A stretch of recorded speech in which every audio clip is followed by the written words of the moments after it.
नमस्कार परीक्षार्थियों। कक्षा 10 के गणित विषय के महत्वपूर्ण क्वेश्चन जो आपके माध्यमिक शिक्षा बोर्ड द्वारा अति लघुतरातु प्रश्न में पूछे जाते हैं वो मैं आपको आज बताने की कोशिश कर रहा हूँ। ठीक है, तो सबसे पहली जो प्रश्नावली आपकी वास्तविक संख्या है। इससे जो क्वेश्चन आता है उसमें पहला क्वेश्चन जो आता है वो आता है अभाज्य गुणनखंड करना। इन संख्याओं का अभाज्य गुणनखंड हम कैसे करते हैं, अभाज्य गुणनखंड के रूप में पूछता है। जैसे फॉर एग्जाम्पल ये बताया गया है आपको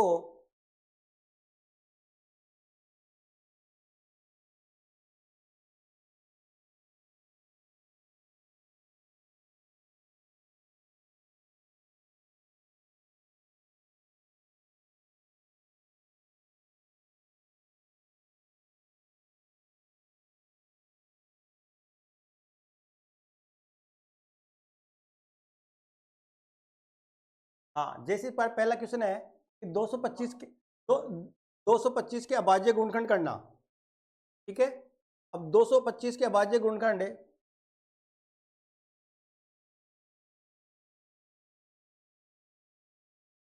225 के अभाज्य गुणनखंड इस प्रकार से कई संख्याओं के अभाज्य गुणनखंड पूछ सकता है एग्जाम में। जैसे ये 225 के अभाज्य गुणनखंड अपन करेंगे तो इस प्रकार 225 है, इसमें सबसे अभाज्य संख्या का भाग देंगे, ना कि भाज्य संख्या का। कई बार बच्चे क्या करते हैं, भाज्य संख्या का भाग दे देते हैं, तो आपको भाज्य संख्या का नहीं देना है, अभाज्य संख्या का भाग देना है।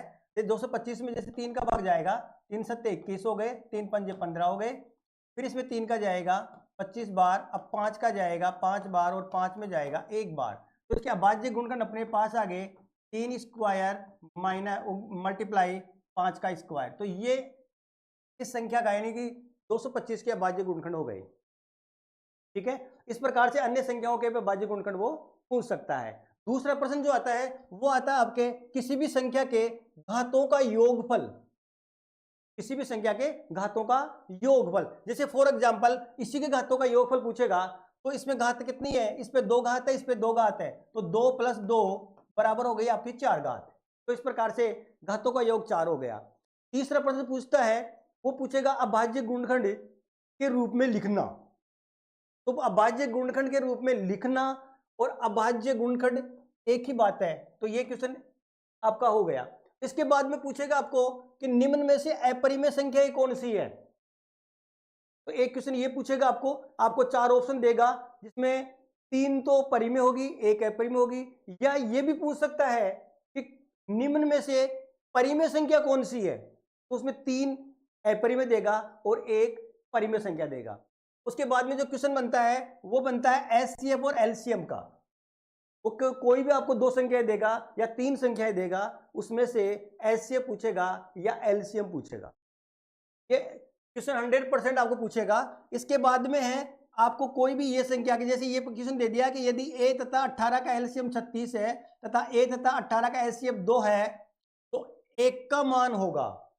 1 के मान के लिए अपन याद करते हैं कि px इंटू qx बराबर HCF इंटू LCM, यानी पहली संख्या गुणा दूसरी संख्या बराबर HCF गुणा LCM।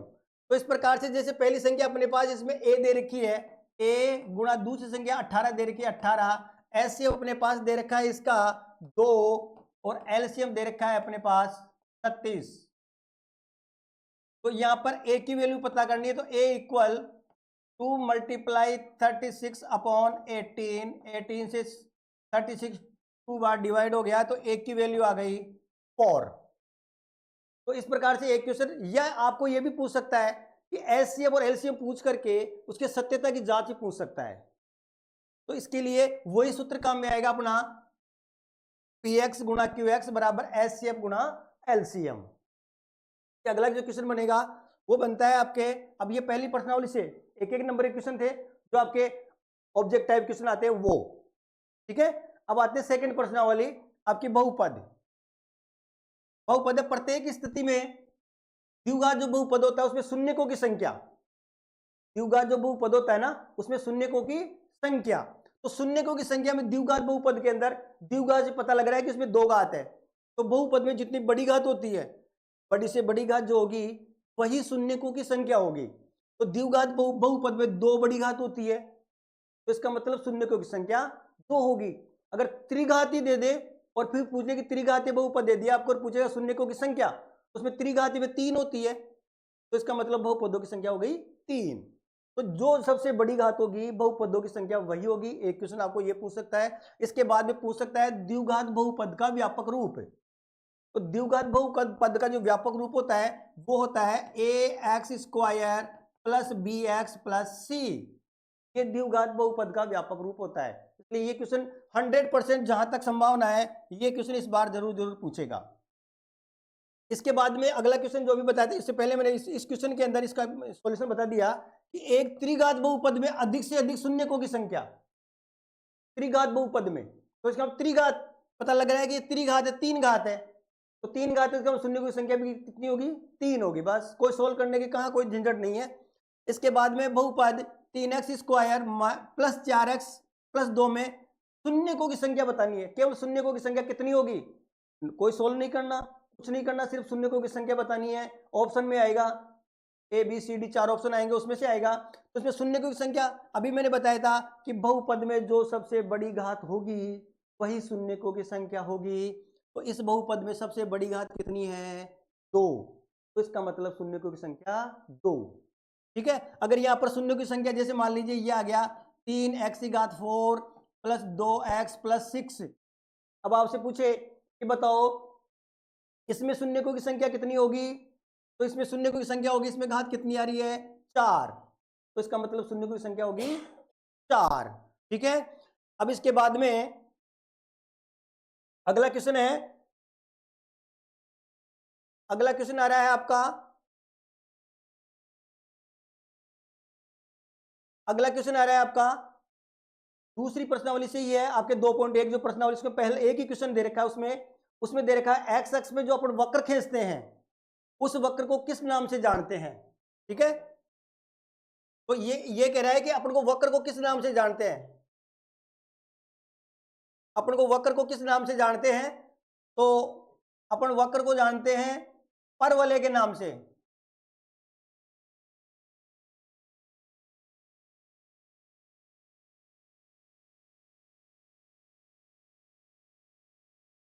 अपने पास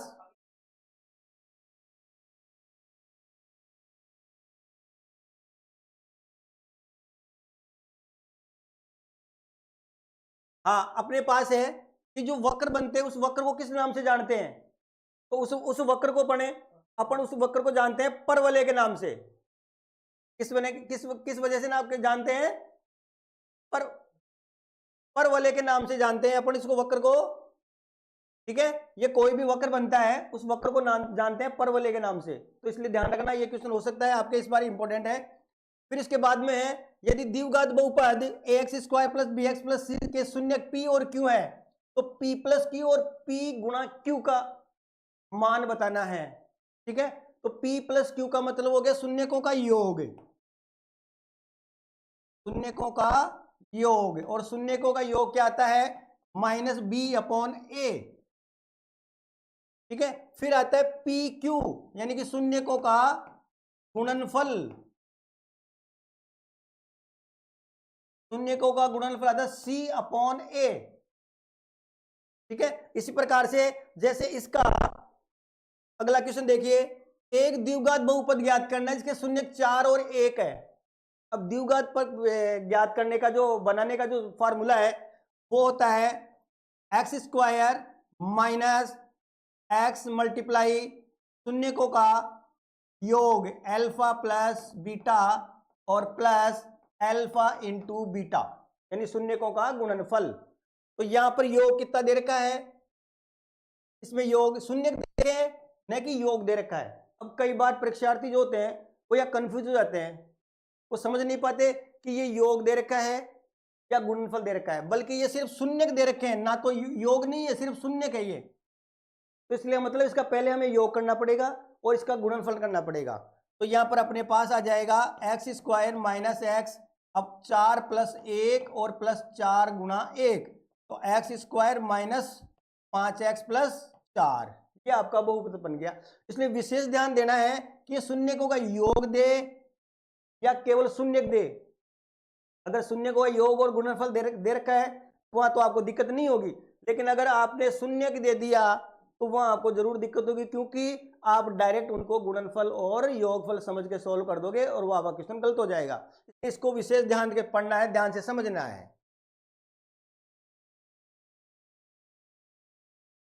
फिर उसके बाद में है एक n घात वाले बहुपद में, n घात वाला बहुपद है, उसमें शून्यकों की संख्या पूछ रहा है।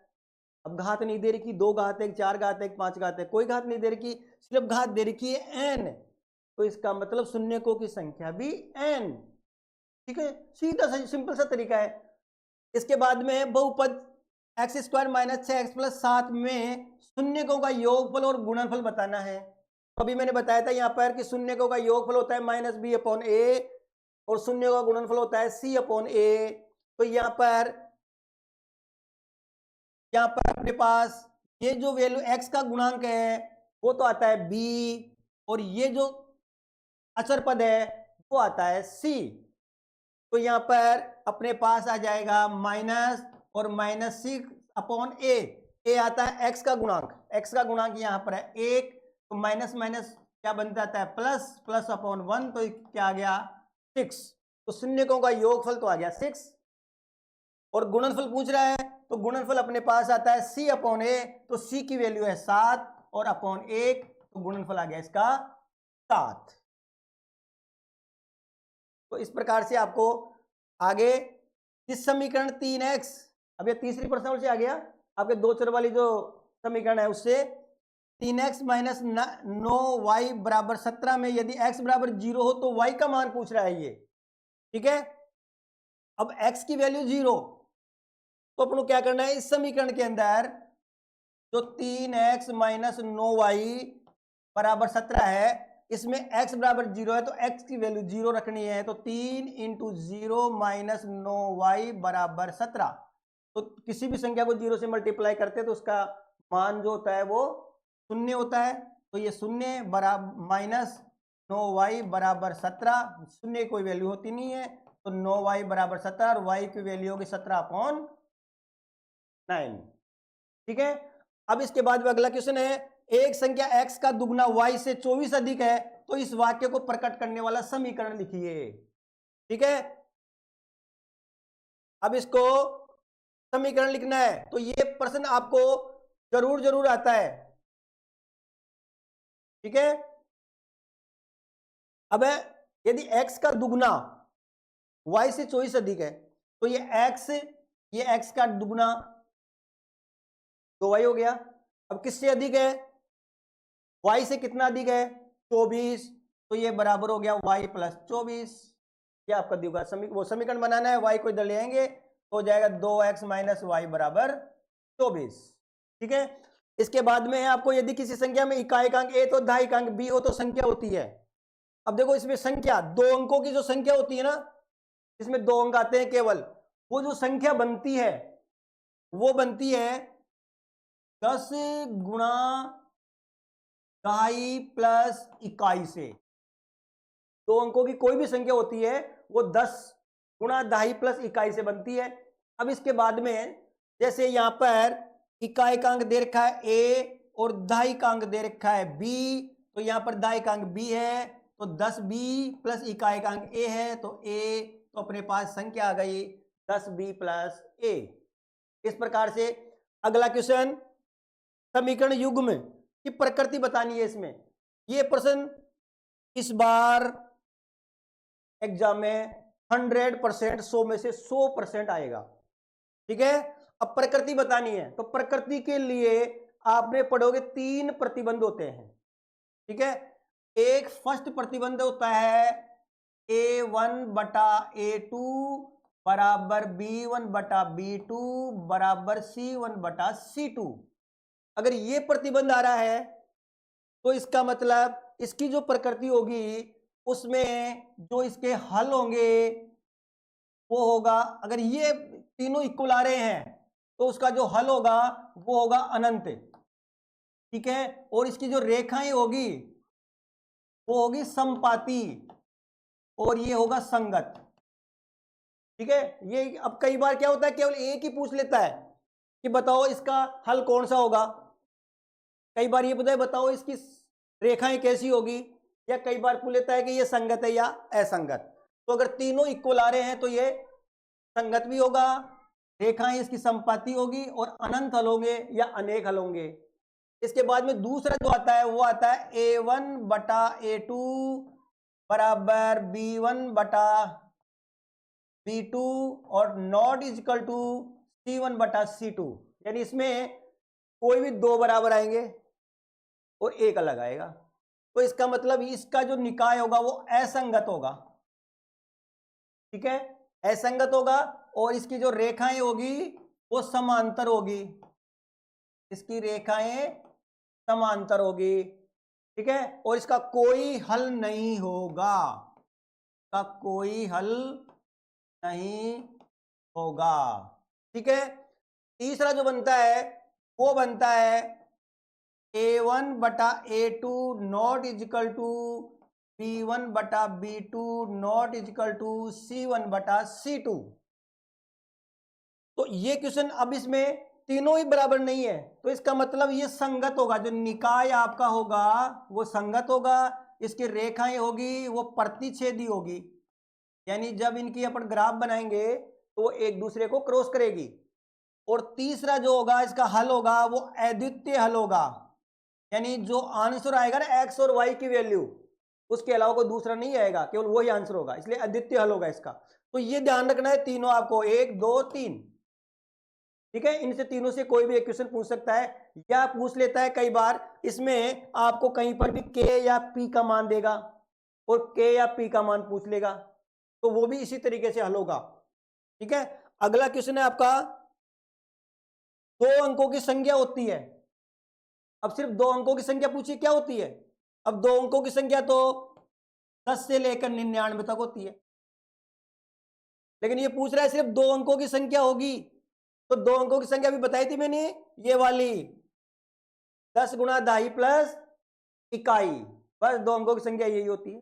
आपको अगर 2 अंकों की संख्या पूछ रहा है तो आपको यही फार्मूला लिखना है और कुछ नहीं लिखना, 10 गुणा दाई प्लस इकाई। अब यहाँ पर बच्चे कंफ्यूज होते हैं, 2 अंकों की संख्या, तो 2 अंकों की संख्या में कोई 10 लिख के आएगा, कोई 15 लिख के आएगा, कोई 50 लिख के आएगा, कोई 99 लिख के आएगा, कोई 98 लिख के आएगा, लेकिन वो गलत है। आपको 2 अंकों की संख्या पूछता है तो सिर्फ आपको ये फार्मूला लिखना है मात्र। ठीक है, अब इसके बाद में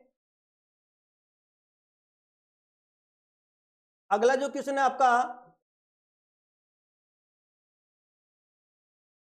अब इसमें आपका अगला जो क्वेश्चन है,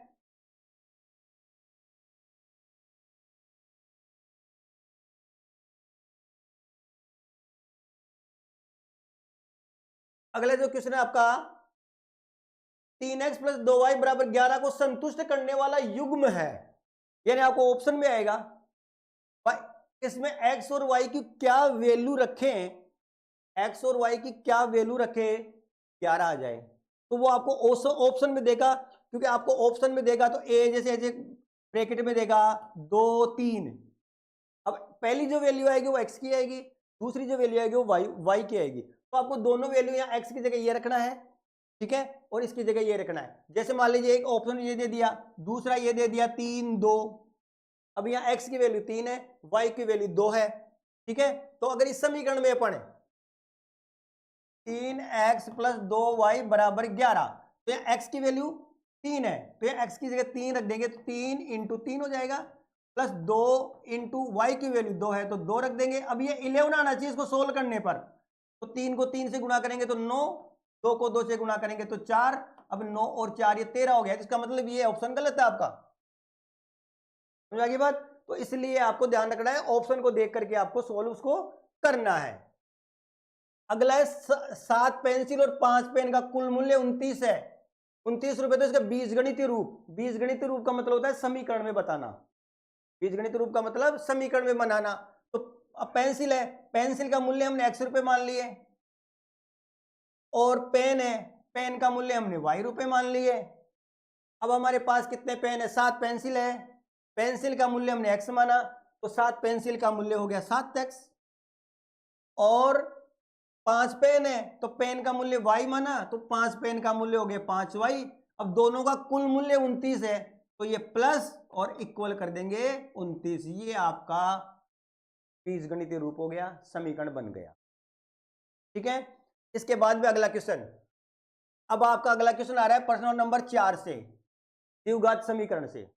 ठीक है, द्विघात समीकरण से एक क्वेश्चन 1 नंबर का आएगा और एक क्वेश्चन आएगा आपके 4 नंबर का। ठीक है, बड़ा क्वेश्चन आएगा एक 4 नंबर का इसमें से। अब पहला है द्विघात समीकरण का व्यापक रूप है। अब देखो ये द्विघात समीकरण जो प्रश्नावली है वो, और जो हमने पीछे दूसरी प्रश्नावली पढ़ी थी द्विघातीय बहुपद, लगभग लगभग एक जैसी ही है कि वो बहुपद है, ये समीकरण है।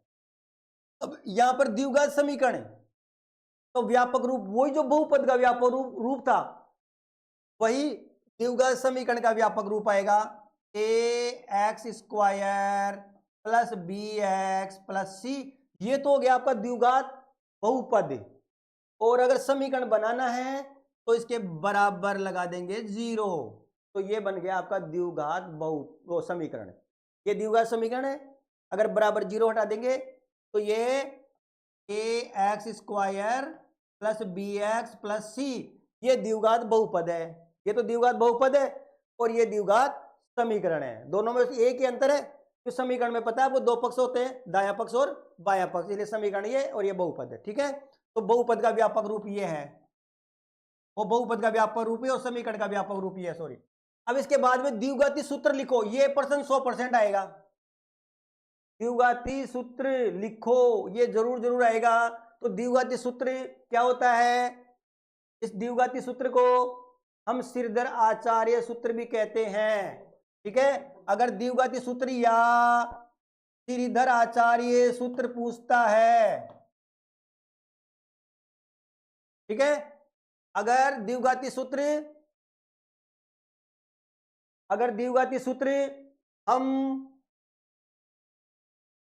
द्विघाती सूत्र पूछता है या श्रीधर आचार्य सूत्र पूछता है तो एक ही बात है, उसके लिए सूत्र आता है आपका x बराबर minus b plus minus under root b square minus 4ac upon 2a। ये आपका द्विघाती सूत्र है। ठीक है, या तो ये सूत्र पूछेगा या इस सूत्र से कोई भी एक प्रश्न पूछता है। अगला आता है आपको समीकरण के आपको हल ज्ञात करने हैं। ठीक है, हल का मतलब आपको इसके मूल ज्ञात करने हैं। ठीक है, इसके बाद में है द्विघाती समीकरण का विकटीकर, डी बराबर क्या आएगा। ठीक है, अब डी बराबर क्या आएगा, तो डी बराबर क्या होता है, विकटीकर की वैल्यू डी बराबर बताओ क्या होता है, बी स्क्वायर माइनस 4ac। ठीक है, तो यहां पर इसका स्थान में आएगा बी स्क्वायर माइनस 4ac, ये होता है डी विकटीकर का मान। इसी से हम ज्ञात करते हैं क्या, द्विघात समीकरण की प्रकृति भी। अगला है ये आ गया द्विघात समीकरण की प्रकृति लिखो। अब द्विघात समीकरण की प्रकृति वही जिस प्रकार से हमने पहले ज्ञात किया था उसी प्रकार से द्विघात समीकरण की अपन को प्रकृति लिखनी है। ठीक है, अब द्विघात समीकरण की प्रकृति के लिए अभी बताया था मैंने कि बी स्क्वायर माइनस 4ac होता है। ठीक है, अब प्रकृति ज्ञात करनी है अपन को द्विघात समीकरण की। तो द्विघात समीकरण की प्रकृति में बी स्क्वायर माइनस 4ac एक तो आता है बराबर 0 और एक आएगा b square minus 4ac less than 0 और एक आएगा b square minus 4ac greater than 0। ठीक है, अभी यहां पर 0 आ रहा है तो इसकी जो प्रकृति होगी ना, इसके जो मूल होंगे वो तो होंगे संगत यानी कि वास्तविक। ठीक है, वास्तविक होंगे, बराबर होंगे।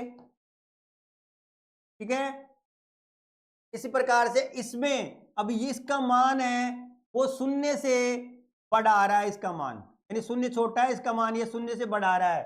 शून्य से बड़ा का मतलब प्लस में आ रहा है, तो इसका मतलब इसके भी जो मूल होंगे वो वास्तविक होंगे। ठीक है, और इसके जो मूल होंगे वो अलग अलग होंगे, इसके अंदर दोनों अलग अलग मूल आएंगे। 0 आएगा तो समान मूल आएंगे और अगर प्लस में आ रहा है तो दोनों के अलग अलग मूल आएंगे। अगर ये इसका मान 0 से छोटा आ रहा है, 0 से छोटे का मतलब शून्य से कम यानी कि माइनस में, अगर कोई भी मान माइनस में, जैसे 2 आ गया, माइनस में 24 आ गए, अगर इसका मान माइनस में आ रहा है तो इसके जो मूल होंगे वो अवास्तविक होंगे। ठीक है, ये मूल अवास्तविक होंगे। ठीक है, अब अवास्तविक होगा तो इसका कोई हल भी नहीं होगा। ठीक है, अब आगे चलते हैं। इसके बाद में समीकरण x square minus 8x plus के बराबर 0 के मूल समान है। तो समान मूल है तो इसका मतलब, समान मूल तो इसी के हैं, तो इसका मतलब ये क्या आ गया, d बराबर बी स्क्वायर माइनस 4ac। अब d का मान वियुक्त क्रम, वो कह रहे हैं कि मूल समान है, तो समान कब आता है, जब 0 आता है तब, तो d की वैल्यू 0। अब b की वैल्यू कितनी है, b की वैल्यू माइनस के 8, ये माइनस 8 का स्क्वायर हो जाएगा, माइनस 4 गुणा a की वैल्यू 1 है और c की वैल्यू k है, तो ये 0 बराबर 8 का माइनस 8 का स्क्वायर 64, क्योंकि माइनस की संख्या का स्क्वायर प्लस में आता है, और इसको मल्टीप्लाई करेंगे तो माइनस के 4k, माइनस 4k को इधर पक्षांतर के लेंगे तो प्लस के 4k हो गए, और ये बराबर 64 हो गए, तो k की वैल्यू आ गई 64/4, तो k बराबर 64 से अब भाग दे देंगे इसके अंदर, कितनी बार जाएगा, 16 बार, तो k की वैल्यू हो गई 16। ठीक है, इस प्रकार से आपको क्वेश्चन पूछ सकता है। फिर इसके बाद में दिए गए समीकरण के मूलों का योग और गुणनफल पूछ रहा है। अब मूलों का योग और गुणनफल वही बात है जिस प्रकार से हम बहुपद बनाते थे, तो बहुपद में तो शून्य थे और इसके अंदर मूल आ गए, तो सेम वही प्रोसेस है जो बहुपद में था। अब इसमें पूछ रहा है वो मूलों का योग, तो मूलों का योग क्या होता है, मूलों का योग बराबर वही बात है माइनस बी अपॉन ए। तो यहां बी का मान कितना है, ए वाला, ए का मान कितना है, ए वाला, तो इसको बटा में रख देंगे, सोल्व कर देंगे, जो आएगा आपको मूलों का योग आ जाएगा। गुणनफल में गुणनफल क्या आता है, सी अपॉन ए, तो सी का मान 3 है, ए का मान 4 है, तो इसका मान यहां रख देंगे, ये आपका आ जाएगा गुणनफल। ठीक है, अब इसके बाद में है प्रश्न नंबर 5 से, तो 5वीं प्रश्नावली में आपको एक एक नंबर के 2-3 प्रश्न आएंगे। तो यह है समांतर श्रेणी 4, 10, 16, 22 का प्रथम पद और सार्वंतर पूछ रहा है। तो प्रथम पद तो जहां से श्रेणी शुरू होती है वो कहलाता है प्रथम पद, तो श्रेणी 4 से शुरू हुई तो प्रथम पद हो गया 4। अब पूछ रहा है सार्वंतर, तो इन पहले, दूसरे, तीसरे, चौथे जो पद दे रखे इनमें बीच में कितना अंतर है, वो होता है सार्वंतर। तो सार्वंतर कैसे ज्ञात करेंगे, इसमें से इसको घटा देंगे, यानी आगे वाले पद में से पीछे वाले पद को घटा देंगे, तो 10 में से 4 तो -6, और सार्वंतर को पता है क्या कहते हैं, डी कहते हैं। ठीक है, तो इसका सार्वंतर डी यानी 6 आ गया। तो ये एक प्रश्न ऐसे प्रकार से पूछेगा।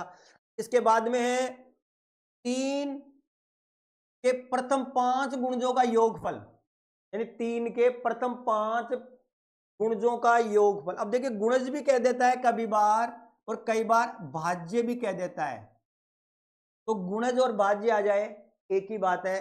ठीक है, अब ये 3 के पूछ रहा है, तो जिसी भी की संख्या के हो सकता है, फॉर एग्जाम्पल यहां तो मैंने 3 ले रखे हैं और आपके एग्जाम पे 3 की जगह 5 आ जाए, तो जो भी संख्या, जिस भी संख्या का गुणज कह रहा है वो होती है ए। ठीक है, अब इसके बाद में 3 के प्रथम, तो 3 का पहला प्रथम गुणज हो गया 3, क्योंकि प्रथम प्रथम कह रहा था शुरुआत से, तो इसका 3 का तो पहला 3 ही आएगा, और इसका डी है वो भी 3 ही होगा, और कितने गुणजों कह रहा है वो 5, तो ये एन आपका, एन की वैल्यू 5 हो जाएगी। अब पूछ रहा है योगफल, तो योगफल के सूत्र आपके आ जाएगा एस एन बराबर n upon 2 plus n minus 1 into d. इस फॉर्मूले से ज्ञात कर लेंगे, जो आपको इसका प्रथम 5 गुणजों का योगफल आ जाएगा। फिर इसके बाद में यदि समांतर श्रेणी का एनवा पद 9-5n है तो सार्वंतर होगा, ये पूछ रहा है, यानी डी की वैल्यू पता करनी है। ठीक है, तो यहां पर अपने पास आएगा ए एन बराबर दे रखा है 9-5n, अब डी की पता करना है तो डी के लिए अपन को श्रेणी ज्ञात करनी पड़ेगी। तो एन की वैल्यू 1 रखते हैं, तो A1 हो जाएगा 9 माइनस 5 मल्टीप्लाई एन, तो 9 माइनस 5 तो आ गया 4। अब n बराबर 2 रखेंगे, तो A2 बराबर 9 माइनस 5 गुणा 2 आ जाएगा, तो 9 माइनस 10, तो इसकी वैल्यू आ गई माइनस का 1। अब पहला पद आया 4, दूसरा आ गया माइनस का 1, डी पूछ रहा है, तो डी बराबर आ गया अगले वाले पद में से पिछले वाला पद है, दूसरे में से पहला पद घटाएंगे, तो दूसरा पद माइनस 1 और ये घटाएंगे माइनस 4, तो ये हो गया माइनस के 5, तो डी की वैल्यू हो गई माइनस के 5। ठीक है, अब इसके बाद में अगला जो क्वेश्चन है आपका वो है समांतर श्रेणी के n पदों का योगफल ज्ञात करने का सूत्र। ठीक है, अब योगफल का सूत्र अभी बताया था मैंने आपको, वही आपको योगफलों का सूत्र आ जाएगा। ठीक है, योगफल का सूत्र आपको लिखना है, वो आ गया एस एन बराबर n बटा 2a plus n minus 1 into D. ये आपका सूत्र लग जाएगा, डायरेक्ट सूत्र लिखना है और कुछ नहीं करना। इसके बाद में समांतर श्रेणी 4 1 माइनस 2 माइनस 5 के अगले दो पद का मतलब अपने पास 1 2 3 4 पद तो दिए हुए हैं, तो अगले दो पद का मतलब अपन को A5 और A6 ये पद अपन को ज्ञात करने हैं। ठीक है, तो अगले 5 पद के लिए A की वैल्यू 4 है, डी कितना आएगा इसमें, डी आएगा 1 माइनस 4 बराबर के माइनस के 3, डी आ गया। तो 5 पद बनाएंगे, पांचवा पद होता है अपने पास a प्लस 4d, ए की वैल्यू 4 है, तो 4 प्लस ये 4 गुणा डी आया माइनस का 3, तो 4 प्लस को माइनस से मल्टीप्लाई तो माइनस और 4 थी 12, 12 में से 4 तो माइनस के हो गए 8। क्या आपका पांचवा पद आ गया। और छठा पद है ना आपका, वो होता है आपका a प्लस 5d, वही 4 है प्लस 5 गुणा माइनस के 3, तो 4 प्लस माइनस 5 थी 15, 15 में से 4 में तो माइनस के 11, तो ये आपके अगले पद हो गए। तो दो पद पूछ रहा है, दोनों पद आ गए आपके, हो सकता है 3 भी पूछ ले। ठीक है, तो ये आपको ध्यान में रखना है। अगला है प्रथम 500 धन पूर्णांकों का योगफल। अब धन पूर्णांकों का योगफल ज्ञात करते हैं, एस एन बराबर, तो एन प्लस 1 अपॉन 2, या तो ये फॉर्मूला लगा दो, या आपके बुक में फॉर्मूला है एस एन बराबर n a plus l upon 2, एक ही बात है।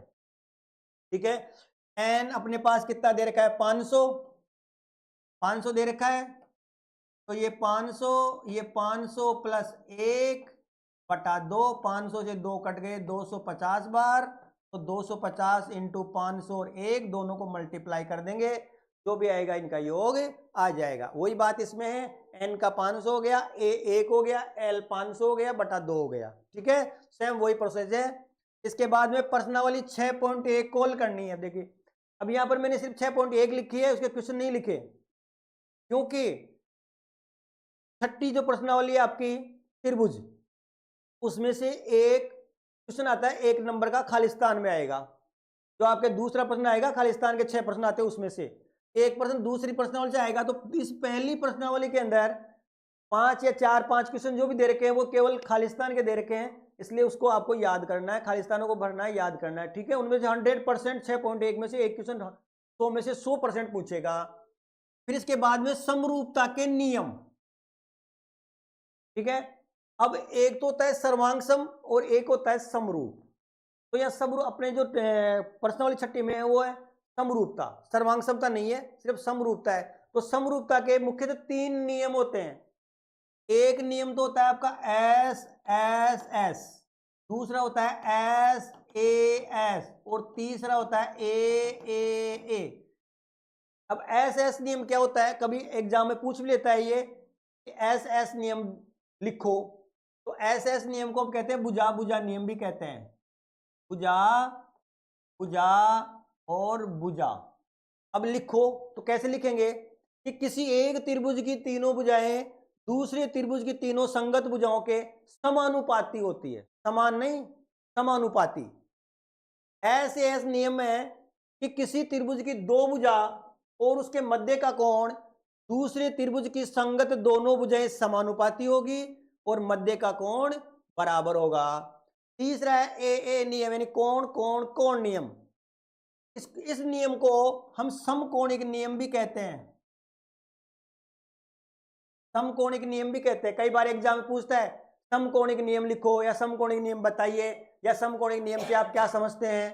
तो समकोणिक नियम का मतलब होता है किसी त्रिभुज के तीनों कोण दूसरे त्रिभुज के संगत तीनों कोणों के बराबर होते हैं, तो वो दोनों त्रिभुज समरूप होते हैं। तो इसी को नियम को क्या कहते हैं, समकोणिक नियम कहते हैं। और इस बार एक नंबर का जो प्रश्न नंबर 3 आएगा उसके अंदर आपको एक प्रश्न ये पूछेगा जरूर कि समकोणिक नियम लिखो। क्या? अगला क्वेश्चन,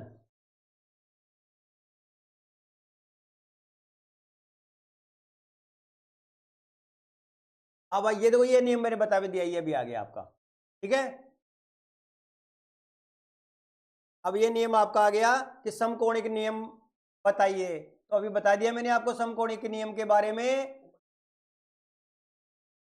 ठीक है, समकोणिक नियम के बारे में अभी बताया था मैंने आपको कि किसी त्रिभुज के तीनों कोण दूसरे त्रिभुज के तीनों संगत कोणों के बराबर होते हैं, तो इस नियम से वो दोनों त्रिभुज समरूप होते हैं और इसी नियम को समकोणिक नियम कहते हैं। फिर आते हैं आपके प्रश्न नंबर 7। ये प्रश्न नंबर 7 से है। अब 7 से है तो बिंदु P -5 -4 के एक्स अक्ष से दूरी। अब देखिए, जो आपको निर्देशांक दे रखे हैं, निर्देशांक में आपको पता है कि पहला जो बिंदु, जो पहला निर्देशांक आता है वो x का आता है, दूसरा आता है वो y का आता है। तो ये दूरी किससे पूछ रहा है, x से। तो इसका मतलब सीधा सिंपल तरीका है, x से दूरी पूछ रहा है तो यह y की वैल्यू -4 है, तो इसका मतलब x से दूरी हो गई -4। तो ध्यान रखना, x से दूरी पूछे तो y की वैल्यू लिखनी है, y से दूरी पूछे तो x की वैल्यू लिखनी है। अगर y x से दूरी पूछेगा तो y x से दूरी हो जाएगी इसकी 5। ठीक है, अगला क्वेश्चन है बिंदु -3 5 कौन से चतुर्थांश में होगा। आपको पता है कि कोई भी जब ग्राफ बनाते हैं तो उसमें 4 चतुर्थांश होते हैं। ठीक है, ये कहलाता है आपका फर्स्ट चतुर्थांश, ये कहलाता है सेकेंड, ये कहलाता है थर्ड और ये कहलाता है फोर्थ चतुर्थांश। ठीक है, इधर ये एक्स अक्ष और ये वाई अक्ष, ठीक है, ये कहलाता है मूल बिंदु। अब मैं इसमें जितने भी क्वेश्चन दे रखे हैं वो सबके लगभग यहाँ के बहुत सारे क्वेश्चन सॉल्व हो जाएंगे। ये कहलाता है मूल बिंदु और इस मूल बिंदु के जो निर्देशांक होते हैं वो होते हैं 0 0। एक क्वेश्चन ये भी बनता है कि मूल बिंदु के निर्देशांक लिखो, तो मूल बिंदु के निर्देशांक होते हैं 0 0, याद रखना है, ये पूछ सकता है। अब इधर जो निर्देशांक होते हैं x की तरफ और x डैश की तरफ माइनस में होते हैं, ये 1 2 3 4 इधर माइनस में आपके आएंगे, y में y की तरफ प्लस में और नीचे वही माइनस में।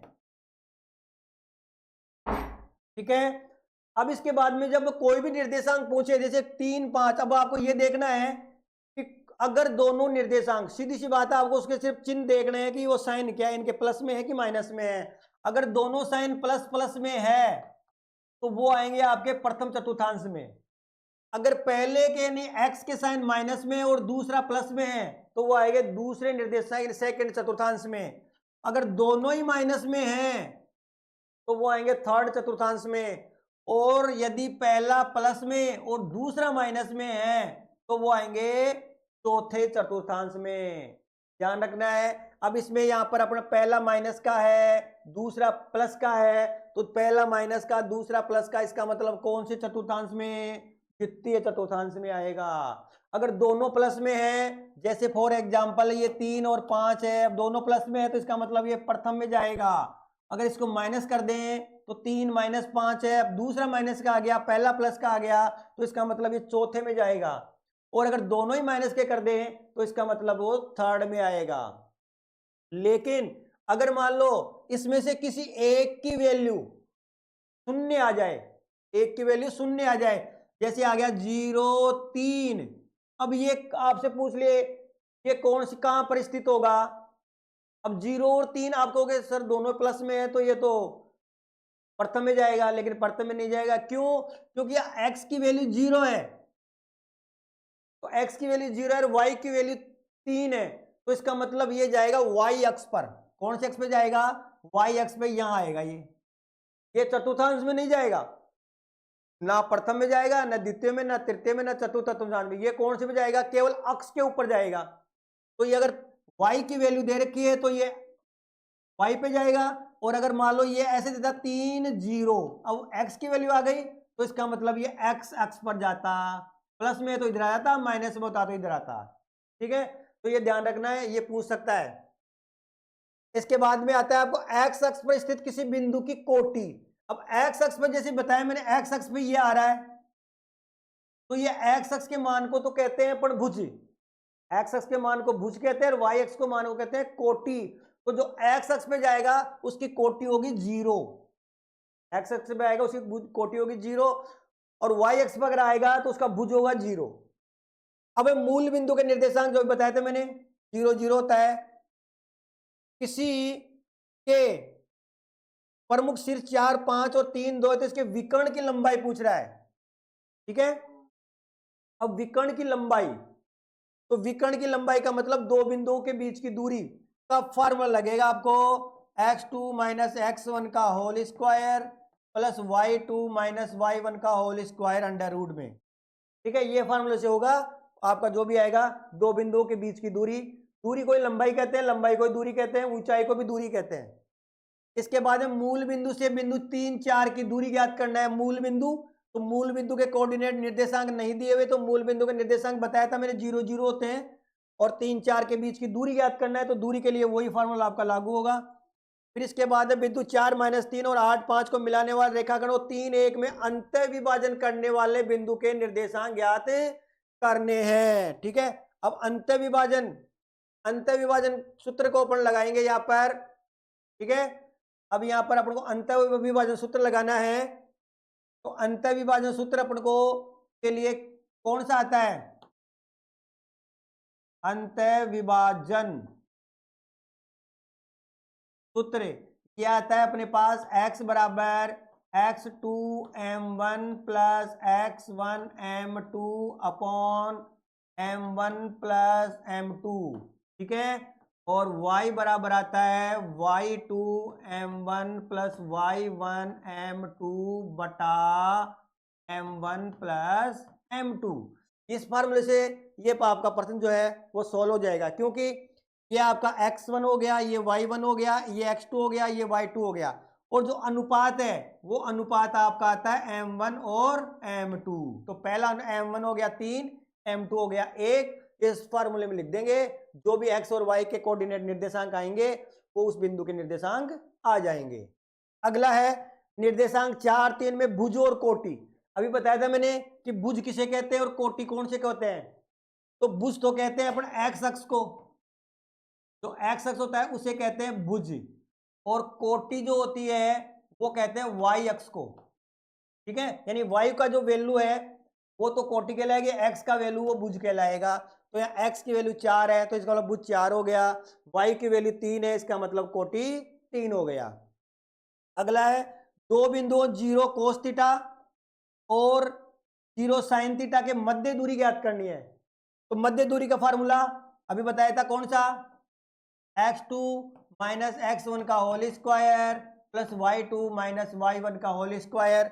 यहाँ पर x2 अपने पास जैसे साइन थीटा आ गया, तो ये आ गया साइन थीटा प्लस 0 का whole square plus cos theta plus 0 का होल स्क्वायर। 0 प्लस करेंगे तो ये आएगा साइन थीटा, और इधर आ जाएगा कोस थीटा। अब sine square theta plus cos square theta, sine square theta plus cos square theta की वैल्यू कितनी होती है? 1। तो इसका मतलब इसकी दूरी हो गई 1। इसके बाद में है साइन ए बराबर 1/2 हो तो 2 साइन ए कोस ए का मान ज्ञात कीजिए। अब ये प्रश्नावली थी आपकी, ये तो थी 7वीं प्रश्नावली। अब यहां से शुरू हो रही है आपके प्रश्न नंबर 8। ठीक है, अब आगे चलते हैं। देखो 8वीं प्रश्नावली में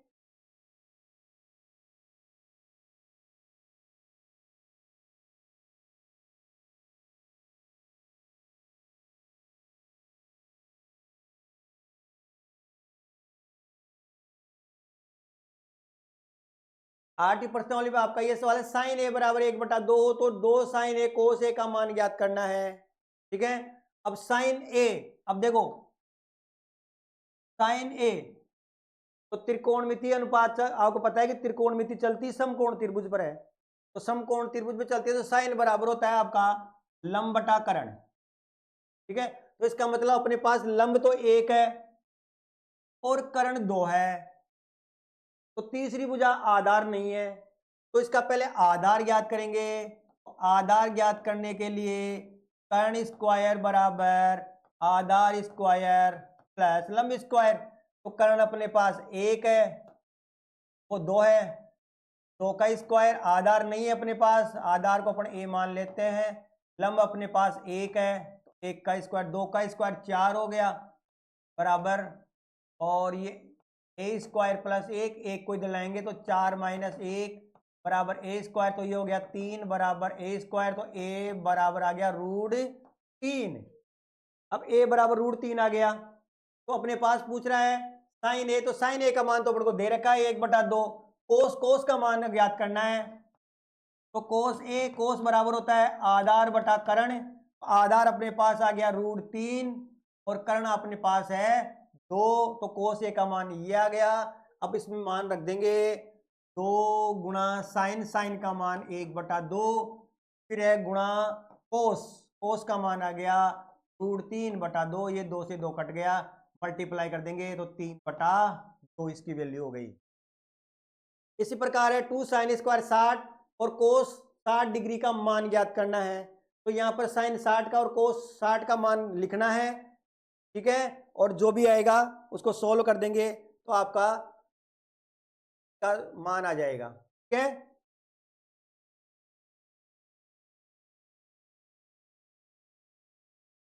अब इसके बाद में अगला है यदि कोसेक थीटा बराबर 2 √3 हो तो थीटा का मान पूछा है वो।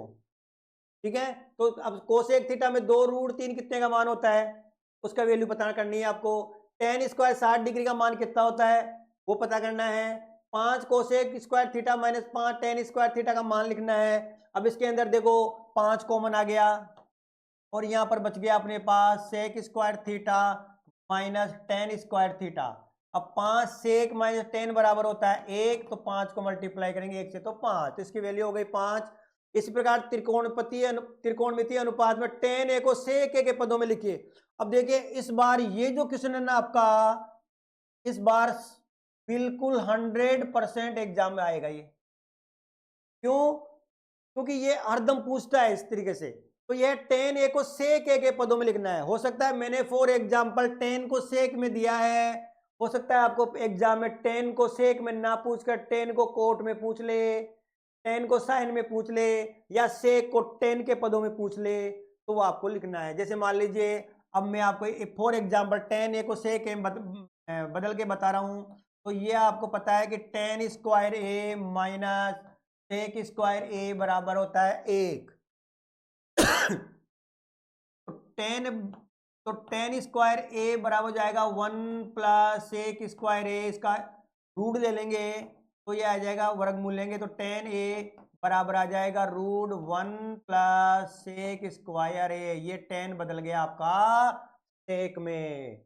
तो इस प्रकार से आपको एक क्वेश्चन जरूर पूछेगा, वो किसी का भी पूछ सकता है, हो सकता है 10 का सेक से सेक का 10 में कैसे भी पूछ लेगा वो। अगला क्वेश्चन है यदि कोण थीटा बराबर 12/5 हो तो साइन ए साइन थीटा का मान ज्ञात करना है। जिस प्रकार इस प्रश्न को किया था हमने उस प्रकार से इसको करना है। फिर है √1 माइनस कोस स्क्वायर ए का मान, अगर ए 60 डिग्री है पर ज्ञात करना है, यानी ए की वैल्यू 60 लेनी है, फिर इसको सोल्व करना है। ठीक है, फिर बाद में 10, अब ये प्रश्न 8 ही प्रश्न क्वेश्चन यही खत्म होते हैं। अब आते हैं प्रश्न नंबर 9। ठीक है, दूरी और ऊंचाई। इसमें कह रहा है 10 मीटर ऊंचे एक पेड़ की छाया 10 √3 मीटर लंबी हो तो सूर्य का 49 कोण ज्ञात करना है। अब पता है आपको कि त्रिकोणमिति वो चलती है आपके समकोण त्रिभुज पर है, तो समकोण त्रिभुज को अपन बनाएंगे इसमें से और उसके बाद में सोल्व करेंगे, इसलिए आपको ध्यान रखना है इसमें त्रिभुज बनाना जरूरी है। तो 10 मीटर ऊंचे पेड़, ये एक पेड़ है 10 मीटर ऊंचा है, ये इसकी छाया है, तो पेड़ की छाया ये आ गई। ठीक है, तो 10 मीटर तो ये ऊंचा है पेड़ है और छाया है 10 √3, यानी ये छाया हो गई 10 √3। तो जैसे ये त्रिभुज हो गया ए बी सी, तो ये एक अपने पास समकोण त्रिभुज बन गया ए बी सी में। तो ये अपने पास हो गया लंब और ये हो गया आधार। तो ये लंब बटा आधार, लंब बटा आधार आता है अपने पास टेन थीटा का। तो लंब है अपने पास 10, आधार है अपने पास 10 √3 और बराबर टेन है अपने पास कितना देर को थीटा कोण ज्ञात करना है, ये तो थीटा। अब ये 10 से 10 कट गया एक बार, तो अपने पास आ गया 1/√3 बराबर थीटा। अब इस टेन में 1/3 है, वो कौन से डिग्री की, कितने डिग्री का मान होता है?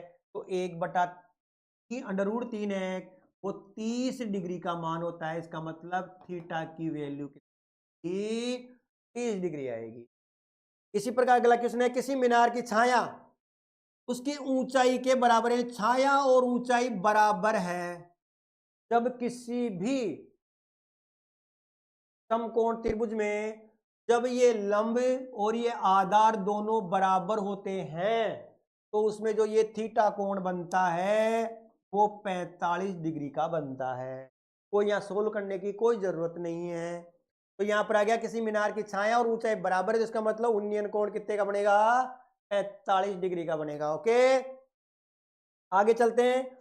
यदि किसी वृत्त की छाया उसकी ऊंचाई की 1/√3 गुना हो तो सूर्य का उन्नयन कोण ज्ञात करना है। वही अब इसमें आ गया कि गुणा दे दिया, इसके अंदर गुणा दे या अनुपात दे। कई बार अनुपात देता है और कई बार गुणा देता है, एक ही बात है। तो 1/√3 है, तो जैसे वही समकोण त्रिभुज, तो ये तो 1 हो गई, ये छाया √3 हो गई, तो 1/√3 बराबर वही आएगा टेन थीटा। तो टेन में वही 1/√3 कितने का मान होता है? 30 का मान होता है। सूर्य के उन्नयन कोण में वृद्धि होने से किसी स्तंभ की परछाई में क्या परिवर्तन होगा? अब देखो ये क्वेश्चन, उन्नयन कोण में वृद्धि होती है, यानी कोण जब बढ़ता है तो वो पूछ रहा है उसकी परछाई की लंबाई में क्या होगा। तो परछाई की लंबाई में और कोण में वृद्धि में दोनों में विपरीत प्रभाव होता है, उल्टा उल्टा चलता है ये।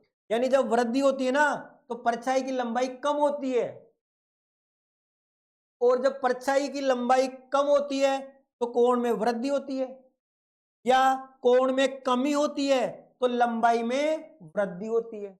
जैसे जैसे कोण कम होता जाएगा परछाई बढ़ती जाएगी, और परछाई कम होती जाएगी तो कोण बढ़ता जाएगा। ठीक है, उल्टा होता है। अब 10 मीटर ऊंची मीनार के शिखर से पृथ्वी पर एक बिंदु का अवनमन कोण 30 डिग्री है, तो बिंदु की मीनार के आधार से दूरी कितनी होगी? बात वही है, लेकिन अवनमन कोण और उन्नयन कोण दो कोण बनते हैं। ठीक है, तो उन्नयन कोण कब बनता है और अवनमन कोण कब बनता है, ये मैं आपको थोड़ा बता देता हूं। उन्नयन कोण बनता है जब हम किसी वस्तु को नीचे से ऊपर की ओर देखते हैं तो उन्नयन कोण बनता है। और अवनमन कोण कब बनता है? जब हम ऊपर से वस्तु को नीचे की ओर देखते हैं तो वहां पर अवनमन कोण बनता है। तो यहां पर अवनमन कोण दिया हुआ है, तो इसका मतलब अवनमन कोण यहां बनेगा। तो ये 30 डिग्री का है, तो ये 30 डिग्री यहां, तो क्योंकि ये क्षैतिज रेखा और ये भी क्षैतिज रेखा, तो ये दोनों समांतर होती है, तो ये और ये कोण आपस में 30 डिग्री होगा, क्योंकि दोनों एकांतर कोण हो गए और एकांतर कोण हर समय बराबर होते हैं। ठीक है, ये डायग्राम बन गया। अब अपने पास ये रखा है 10 मीटर ऊंची मीनार, ये मीनार 10 मीटर ऊंची है, तो बिंदु की दूरी ज्ञात करनी। तो वही बात है 10, यानी कि लंब बटा आधार, लंब बटा आधार अपने पास किसका होता है? 10 का। लंब अपने पास 10 है, आधार x मान लिया, और 10 अपने पास 30 डिग्री है, तो 10 बटा x बराबर 10, 30 का मान √3, वजह गुणा कर देंगे तो x बराबर 10 √3 आ गई। ध्यान रखना समय काम और वो समय और दूरी, ऊंचाई और दूरी, सॉरी 9% वाले के जो भी मान आते हैं वो मीटर में आते हैं। ठीक है ना। इसके बाद में फिर ये 9% वाली यहीं आपकी खत्म होती है। अब चल रही है आपके पर्सनल नंबर 10। ठीक है, अब 10वीं पर्सनल वाली मैंने आपको ये जो 61 वाला क्वेश्चन है वो दे रखा है कि पर्सनल वाली 10.1, पर्सनल वाली 10.1 को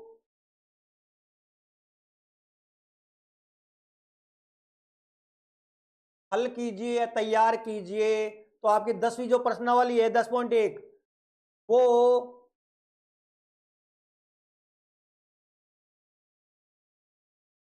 10.1 जो प्रश्नावली है आपकी तैयार करनी है, क्योंकि 10.1 प्रश्नावली में वही बात है जैसे 6.1 थी, वैसे 10.1 प्रश्नावली है, उसमें वही है कि आपको खालिस्तान है और वो खालिस्तान बढ़ने एक खालिस्तान जरूर जरूर आएगा उनमें से, इसलिए आपको वो प्रश्नावली पूरी अच्छी तरह से तैयार करनी है। ठीक है, अगला क्वेश्चन है आपके, एक बिंदु Q से एक वृत्त पर स्पर्शरेखा की लंबाई 24 सेंटीमीटर है, Q से केंद्र की दूरी 25 सेंटीमीटर है, वृत्त की त्रिज्या ज्ञात करनी है। अब देखो ये वृत्त और ये केंद्र हो गया इसका, इस केंद्र से Q से वृत्त पर स्पर्श रेखा की लंबाई 24 सेमी है और Q की केंद्र से दूरी 25 सेमी है, यानी ये Q हो गया, ये दूरी 25 है, ये स्पर्श रेखा जिसकी लंबाई 24 सेमी है, इस स्पर्श कर रही है A।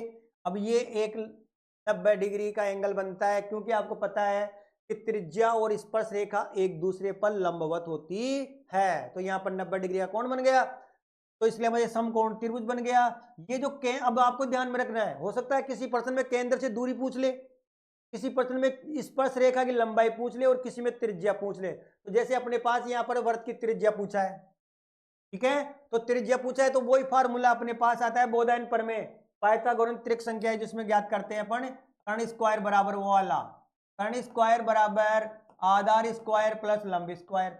अब इसमें कर्ण कौन सी भुजा होती है, क्या आपको पता है कि 90 डिग्री के सामने वाली भुजा कर्ण होती है, तो 90 डिग्री यहाँ बन रहा है, तो 90 डिग्री के सामने वाली भुजा ये हो गई, तो 25 कर्ण हो गई, तो ये 25 का होल स्क्वायर हो गया, आधार अपने पास ये 24 हो गई, ये 24 का होल स्क्वायर और प्लस इसको अपन ए मान लेते हैं, ए का होल स्क्वायर, 25 का होल स्क्वायर हो गया 625, 24 का हो गया 576 और ये ए स्क्वायर।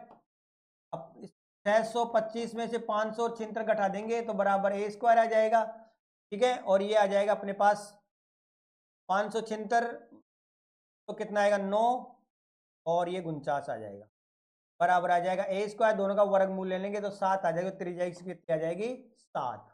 हो सकता है किसी प्रश्न में स्पर्श रेखा की पूछ ले लंबाई या केंद्र से दूरी पूछ ले, तो फार्मूला यही लगेगा, ध्यान रखना इस चीज का, 90 डिग्री के सामने वाली भुजा कर्ण होती है, यानी केंद्र से दूरी आएगी वो कर्ण होगी, बाकी लंब और आधार हो जाएगा। ठीक है, इसके बाद में आता है आपका, यदि टीपी टीक्यू केंद्र ओ वाले किसी वृत्त पर दो स्पर्श रेखाएं इस प्रकार है कि कोण पी ओ क्यू बराबर 110 डिग्री हो, तो कोण पी टी क्यू पता करनी है। अब इसमें क्या करना है आपको कि ये वृत्त है, इसका केंद्र ओ है, अब ये टीपी और टी क्यू, तो ये भाई बिंदु टी है, तो ये तो टीपी हो गई, ये टी क्यू हो गई, ये टीपी और ये टी क्यू, तो यहाँ पर अपने पास पी ओ क्यू 110 डिग्री है, पी ओ क्यू 110 डिग्री हो गया ये वाला, और पी टी क्यू ज्ञात करना है तो ये वाला, तो आपको पता है कि इन दोनों कोणों का योग होता है ना, वो 180 डिग्री होता है, तो 180 में से इसको माइनस कर देंगे 110 को, तो कितने डिग्री आ जाएगा 70 डिग्री का। ठीक है, हो सकता है किसी प्रश्न में ये कोण दे दे ये पूछ ले, तो वही बात है 180 में से माइनस करना है, सीधी सी बात है, क्योंकि एक चक्रीय चतुर्भुज बनता है और चक्रीय चतुर्भुज के सम्मुख कोणों का योग 180 डिग्री होता है। अगली है 3.5 सेमी त्रिज्या वाले वृत्त का व्यास। अब देखो सिंपल क्वेश्चन है, सिर्फ व्यास पूछा है त्रिज्या दे करके, लेकिन यह बच्चे पता नहीं क्या क्या कर देते हैं, तो सिर्फ व्यास पूछा, तो आपको पता है कि व्यास जो होता है वो त्रिज्या का दुगुना होता है, सीधी सी बात है, तो 3.5 है तो इसको सिर्फ 2 से गुणा करना है, दुगुना होता है तो 2 से गुणा कर देंगे तो बराबर ये आ गई 7, व्यास हो गया 7 सेमी। कई बार इसका अपोजिट पूछ लेता है, व्यास दे देगा और त्रिज्या पूछ लेगा, भाई किसी वृत्त का व्यास 14 सेमी है तो उसकी त्रिज्या बताओ, तो त्रिज्या व्यास की आधी होती है तो उसका आधा कर दो। ठीक है, फिर अगला, वृत्त की वह जीवा जिसकी लंबाई वृत्त की त्रिज्या से दुगुनी होती है कहलाती है, वृत्त की वह जीवा तो वृत्त की त्रिज्या से डबल होती है, तो त्रिज्या से दुगुनी कौन सी होती है व्यास, तो जीवा क्या कहलाएगी व्यास, और वृत्त की सबसे बड़ी जीवा व्यास ही होती है। एक बार ये भी पूछ लेता है कि वृत्त की सबसे बड़ी जीवा होती है, तो वृत्त की सबसे बड़ी जीवा व्यास होती है, ध्यान रखना है। फिर एक वृत्त की त्रिज्या 3.5 सेमी, तो वृत्त की परिधि ज्ञात करनी है, परिधि का फार्मूला क्या होता है 2πr, 2πr में इसको फिट कर देंगे, सोल्व कर देंगे, जो भी आएगा वृत्त की परिधि आ जाएगी। हो सकता है परिधि की जगह क्षेत्रफल भी पूछ ले कि क्षेत्रफल बताओ, तो क्षेत्रफल ये क्या लगाएंगे πr स्क्वायर, तो क्षेत्रफल आ जाएगा। ठीक है उसके बाद में त्रिज्या आर वाले वर्त के उस त्रिज्य खंड का क्षेत्रफल ज्ञात कीजिए जिसका कोण पी डिग्री है। अब देखो क्या पूछ रहा है, वो त्रिज्य खंड का क्षेत्रफल। अब ना तो अपन को त्रिज्या दे रखी और ना ही अपन को थीटा कोण दे रखा। भाई त्रिज्या 5 है, 10 है, या थीटा कोण 60 है, 70 है, कुछ नहीं दे रखा। तो जहां पर अपन को कुछ भी नहीं दे मान, वहां पर जिसकी वैल्यू पूछे उसका फार्मूला लगाना है। ठीक है, तो यहां पर सिर्फ किसका लगाना है, त्रिज्य खंड का क्षेत्रफल। त्रिज्य खंड का क्षेत्रफल का सूत्र क्या होता है, पाई आर स्क्वायर थीटा बटा 360। अब यहाँ आर क्या है, अपने सूत्र में छोटा आर आता है, यहाँ बड़ा आर है, तो सीधी सी बात है छोटे आर की जगह अपन को बड़ा आर करना है। थीटा की जगह पी दे रखा है तो पी लिखना है, और बटा 360 देगा आर स्क्वायर। बस ये आपका आंसर हो, और कुछ नहीं करना। इसके बाद में 1 घंटे में मिनट की सुई द्वारा 20 मिनट में केंद्र पर रचित कोण ज्ञात करना है, 20 मिनट में। ठीक है, लेकिन इस बेस एक ध्यान विशेष क्या, इस ऐसे क्वेश्चन में क्या ध्यान देने योग्य है कि वो सुई कौन सी है, मिनट की है या घंटे की। क्योंकि इस घड़ी के अंदर मुख्यतः 2 सुइयां होती है, एक होती है घंटे की, एक होती है मिनट की। तो यहां पर मिनट की सुई दे रखी है, तो आपको ध्यान होगा कि मिनट की जो सुई है वो 1 मिनट में 6 डिग्री का कोण बनाती है। तो 20 मिनट में कितने का बनेगा, 20 से मल्टीप्लाई कर देंगे, 6 दूनी 12, 120 डिग्री का कोण वो बनाएगी। बस यही पता करना है। अगर यहां पर मिनट की जगह घंटे की सुई आ जाए, तो घंटे की सुई है ना, वो 1 मिनट में बटा 2 डिग्री का कोण बनाती है। तो अब 20 मिनट में कितना बनाएगी, इसको भी 20 से गुणा कर देंगे। तो 2 से 20 10 बार गुण जा रहा है, तो 10 से कम 10, तो इसका मतलब ये 10 डिग्री का कोण बनेगा मिनट में घंटे वाली सुई। ठीक है, कभी ये भी पूछ लेता है, यहां पर समय ना देकर पूछ ले, घंटे की सुई में मिनट की सुई द्वारा बनाया गया 1 मिनट में रचित कोण बताओ। तो 1 मिनट पूछ रहा है, तो 1 मिनट में कितना, 6 डिग्री। घंटे की सुई हो तो 1/2 डिग्री। अब इसके बाद में त्रिज्य खंड का क्षेत्रफल ज्ञात करना है। इसके चाप की लंबाई 10 सेमी है और त्रिज्या 6 सेमी है। अब चाप की लंबाई दे रखी है और त्रिज्या दे रखी है, और त्रिज्य खंड का क्षेत्रफल ज्ञात करना है। तो त्रिज्य खंड का क्षेत्रफल होता है यहाँ पर 1/2 इंटू एल इंटू आर। तो ये 1/2 इंटू एल, एल का मतलब चाप की लंबाई, ये एल होता है। तो चाप की लंबाई 10 गुणा त्रिज्या आर 6। अब 2 से चाहे 10 को काट दो चाहे 6 को काट दो, किसी को भी काट दो, तो बराबर आ गया 3। अब ये किस में दे रखा है, सेमी में दे रखा है, तो 3 सेमी स्क्वायर। क्योंकि क्षेत्रफल हर समय स्क्वायर में आता है, चाहे किसी का भी हो। ठीक है, अगला है किसी वृत्त के त्रिज्य खंड उस वृत्त का चतुर्थांश है, केंद्र पर बनने वाला कोण है। यानी कोई त्रिज्य खंड उस वृत्त का चतुर्थांश है, तो ये पूछ रहा है केंद्र पर बनने वाले कोण का मान क्या होगा। तो ये वृत्त हो गया, चतुर्थांश का मतलब ये केंद्र हो गया, ये चौथा हिस्सा। अपन को वृत्त को 4 भागों में बांटेंगे ना ऐसे, तो ये चौथा हिस्सा, तो चौथा हिस्से में ये कोण कितने डिग्री का बनेगा, 90 डिग्री का। याद रखना है, तो चतुर्थांश में कोण कितने डिग्री का बनेगा, 90 डिग्री का बनेगा। ठीक है, अब इसके बाद में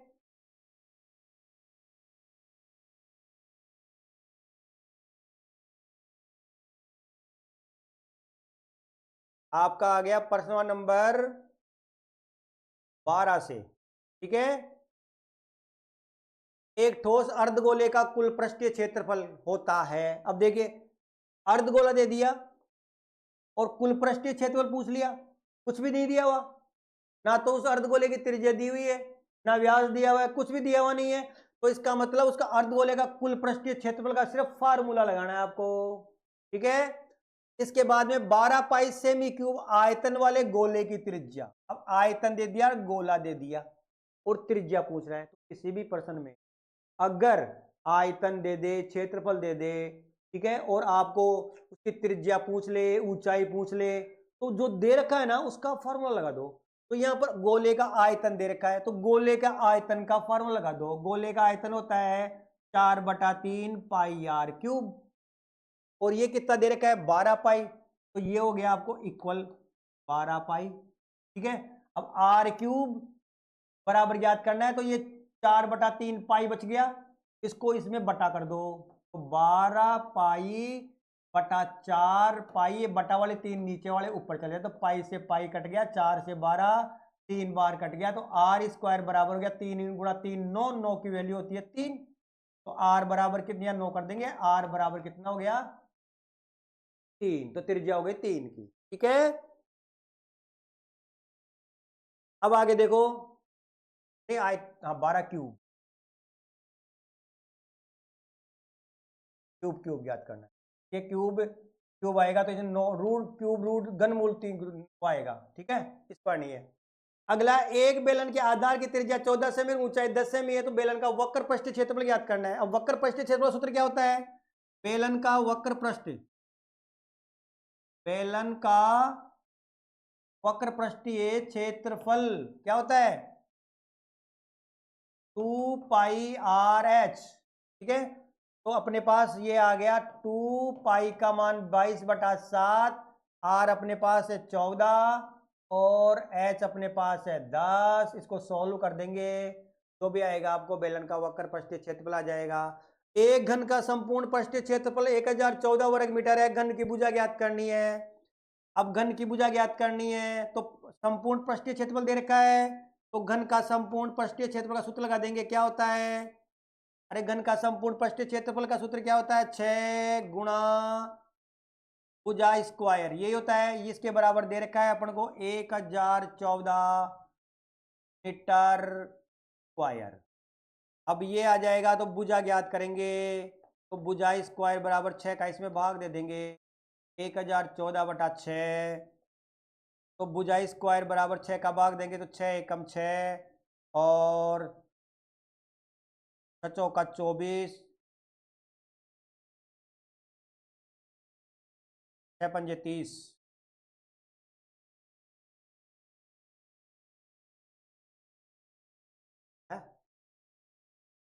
ओ ठीक है, तो यहाँ पर अपने पास ये देखा 6 गुणा भुजा स्क्वायर बराबर दे रखा है 1014, तो ये आ जाएगा अपने पास भुजा स्क्वायर बराबर 1014/6,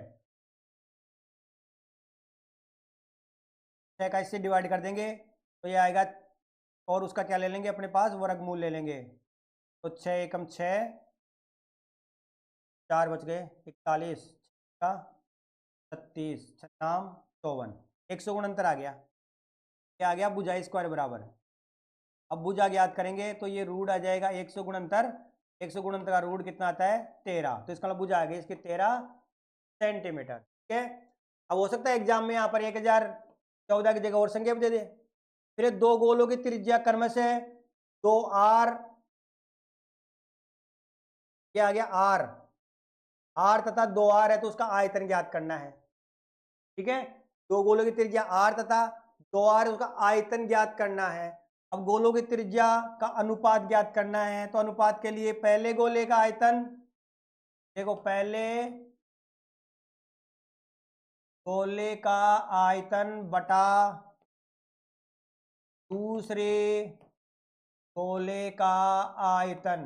किसी भी का आयतन अनुपात पूछे ना, चाहे वो क्षेत्रफल का अनुपात पूछे चाहे आयतन का अनुपात पूछे, आपको लिखना है बटा के अंदर, अपने पास अनुपात आ जाएगा।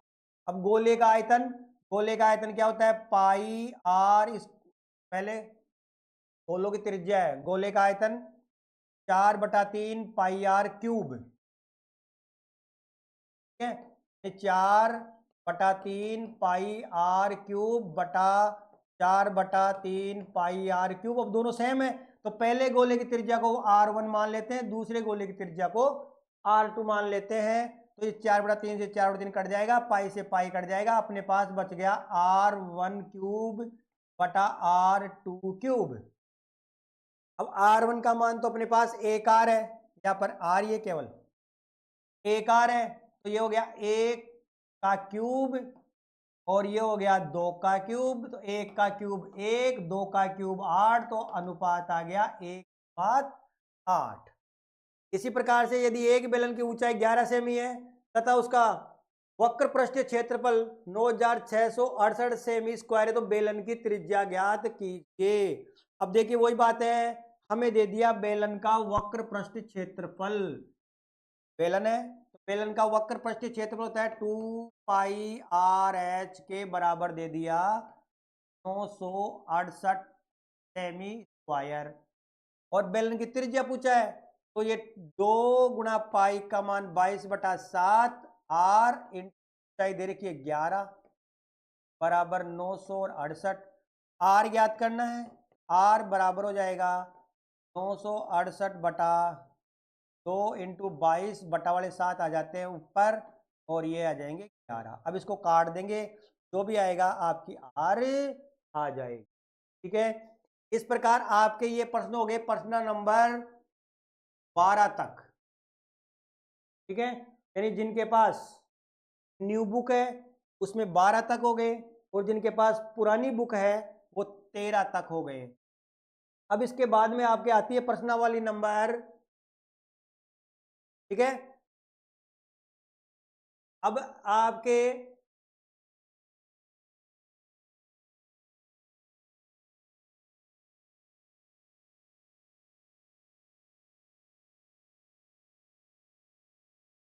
आपके प्रश्न नंबर आपकी जो 14 है, यानी जिनके पास नई बुक है वो उसमें 14 है, और सॉरी 13 है, और पुरानी बुक है उसमें 14 है, सांख्यिकी स्टैटिक्स। ठीक है, उसमें पहला है माध्य। माध्य को हम औसत भी कहते हैं। ठीक है, अब आपको माध्य को हम औसत भी कहते हैं, तो औसत में और माध्य में एक ही बात है। तो माध्य ज्ञात करने का, अब देखो माध्य आपको 3 तरीके से क्वेश्चन देगा। एक तो देगा आपको केवल बंटन, एक देगा आपको केवल बंटन, और एक देगा अवर्गीकृत आंकड़े, और एक देगा वर्गीकृत आंकड़े। तो सबसे पहले आपको मैं बंटन के बता रहा हूं जो आपको उसमें आता है। आपको माध्य बराबर होता है प्रेक्षणों का योग बटा प्रेक्षणों की संख्या। ठीक है, अब इसमें पूछेगा, आपको दे दिया कि 4, 6, 10, 20, ठीक है, और 5 का माध्य ज्ञात करो। तो यहां पर करना है प्रेक्षणों का योग, यानी कि 4 + 6 + 10 + 20 + 5 बटा कितने प्रेक्षण है, 1, 2, 3, 4, 5, तो बटा 5 कर देंगे इधर से। ठीक है, अब यहां पर 6 और 4 10 और 10 20 और 20 40 और 5 45 बटा 5। अब 5 का भाग दे देंगे 45 पे तो 9, तो इसका माध्य कितना आ गया 9। एक क्वेश्चन तो ऐसे पूछेगा। दूसरा क्वेश्चन पूछेगा आपको सारणी बना के देगा ऐसे। ठीक है, एक में x दे देगा, एक में f दे देगा। ठीक है, अब इसके बाद जैसे मान लो 0, 2, 4, 6 और दे दिया 1, 5, 3 और 2। अब पूछ रहे इसका माध्य ज्ञात कीजिए। इसमें क्या करना है आपको, इसके नीचे एक और कॉलम बनाना है, तो ये आगे बढ़ा दो। यहाँ पे लिखना है f(x), दोनों को मल्टीप्लाई करना है। ठीक है, तो 0 को 1 से मल्टीप्लाई करेंगे, 0, 2 को 5 से तो 10, 4 को 3 से तो 12, 6 को 2 से तो 12। अब आगे हम एक कॉलम बनाएंगे योग टोटल। ठीक है, इस सब का टोटल 5, 2 और 3 5 और 5 10 और 1 11, और इसका टोटल हो गया 12 × 24 और 10 34। ठीक है, अब माध्य ज्ञात करते हैं, तो इसको अपन इसको ऐसे भी लिख सकते हैं सिग्मा f(x). ठीक है, 11 हो गया वो सिग्मा f है, और इसको लिखेंगे सिग्मा f(x) बराबर 34। ठीक है, तो अपने पास माध्य बराबर सूत्र बन गया सिग्मा f(x) बटा सिग्मा fi। तो f(x) आ गया अपने पास 34 और ये आ गया अपने पास 11। 11 का जोड़ 11 33 पॉइंट, एक में भाग से भाग टूट के तो 11 नाम 99, 11 नाम 99, यानी कि ये आ जाएगा 3.0। इसका आपको माध्य आ गया। एक आता है आपको अवर्गीकृत माध्य, वो बाद में बताएंगे। ठीक है,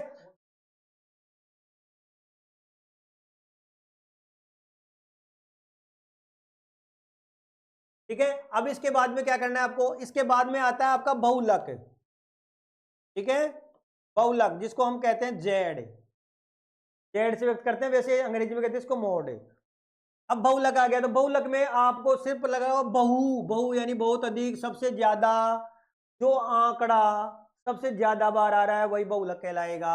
जैसे 3 4 2 3 2 5 3, अब सबसे ज्यादा कौन आ रहा है? 3 आ रहा है, 1 2 3 4 बार आ रहा है 3, 2 अपने पास आ गया, 1 1 2 3 बार आ रहा है, और बाकी सबका मार, तो सबसे ज्यादा 3 आ गया, तो इसका मतलब इसका बहुलक कितना हो गया?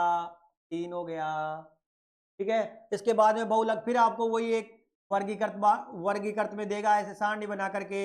उसमें भी ज्यादा कुछ आपको लफड़ा करने की जरूरत नहीं है। एक्स दे दिया, ये एफ दे दिया, जैसे आपको दे दिया ये 4 6 8 10 2 10 8 5। अब सबसे ज्यादा एफ किसकी है? सबसे ज्यादा एफ 20, तो 20 का चरमान कौन सा है? तो इसका मतलब इसका बहुलक हो गया 6। ठीक है, अब इसके बाद में आती है आपकी माध्यिका। ठीक है, माध्यिका का आपको दे दिया, तो माध्यिका देने के बाद में जो भी आपको आंकड़े देंगे उनको हम आरोही क्रम में लिखेंगे। कौन से क्रम में? आरोही क्रम में। और आरोही क्रम में लिखने के बाद में हम उसका मध्यमान पता करेंगे। ठीक है, उसका जो मध्यमान आएगा वो क्या आएगा? ठीक है, जो मध्यमान आएगा वो क्या आएगा? वो बाद में जो भी आएगा आपका माध्यिक आ जाएगा या माध्यिक आ जाएगा। ठीक है, अब इसके जो क्वेश्चन है वो आपको हम अगले एपिसोड में बताएंगे। इसके जो भी क्वेश्चन बनाएंगे वो क्या बनाएंगे, वो नेक्स्ट एपिसोड बनाएंगे। इसलिए जो भी मैंने आपको क्वेश्चन सोल्व करवाए हैं या जो भी क्वेश्चन बताए हैं, उन क्वेश्चनों को आपको उसके अकॉर्डिंग, उसके जैसे क्वेश्चनों को आपको सोल्व करना है। और 100% जो मैंने क्वेश्चन बताए हैं उनसे बाहर शायद ही कोई क्वेश्चन अगर आ जाए तो आपका दुर्भाग्य मान लो या मेरा दुर्भाग्य मान लो, लेकिन अगर आएगा उसी जो मैंने क्वेश्चन बताए हैं, आपको एक एक नंबर के क्वेश्चन जो भी आएंगे, प्रश्न नंबर 1, प्रश्न नंबर 2 और प्रश्न नंबर 3, उससे बाहर एक भी क्वेश्चन नहीं आएगा। ठीक है, धन्यवाद। और इस क्लास को जो आपको मैंने बताया है अन्य बच्चों को भी शेयर कीजिए जिससे उनका भी फायदा हो सके। धन्यवाद।